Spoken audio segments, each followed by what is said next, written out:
At dito nga pala kami uli sa Save More Market mag-grocery dahil ngayon lang uli kami nakapunta dito at titignan ko kung saan aabot ang aking 3,000 pesos. 1, 2, 3. Titignan natin kung pasok sa banga. Sana pumasok nga, Charis! At umpisahan na nga natin ang ating pagbabudget. Inuna na nga natin ang kape at ang mga pagkain ng aming baby sharp. Kumuha na rin ako ng kanyang toothbrush.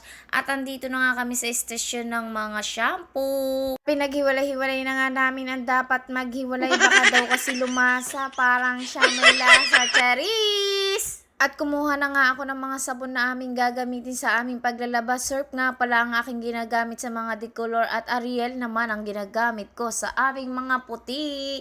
Colgate na defact dahil mahirap lang tayo, Charis! At namili na nga rin tayo ng bareta kahit di tayo gumagamit, Charis! At nakakita nga kami ng tinapay na parang tapi yung pag kinain mo parang may lasang gatas. Charis! Titikman daw namin kung ano ang kalasahan. At panay kuha nga ng pagkain ng aming Daddy Sharp para sa kanyang mga anak. Takot na magutom ang mga anak. Charis! At di na nga namin naisama ang aming mga baby sharp dahil tulog pa at sila ay nagpapahinga. At nanguha na rin nga ako ng isang mantika, isa lang dahil meron pa kami sa aming bahay. At nanguha na nga rin ako ng 2 Alaska na gatas dahil mahilig kaming magsopas. Charis!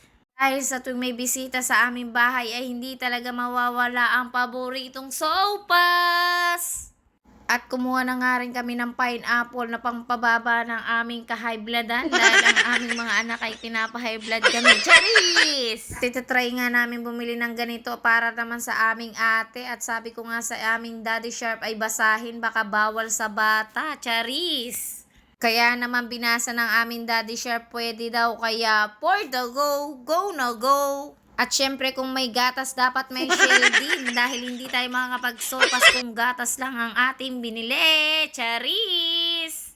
At dahil may mga pre ang sterilize, kumuha na rin tayo ng 3 para naman may 3 rin tayong kape. Charis! At hindi nga magpapawala ng banana ketchup ang aming Daddy Sharp at Mang Tomas. Kaya todo hanap siya.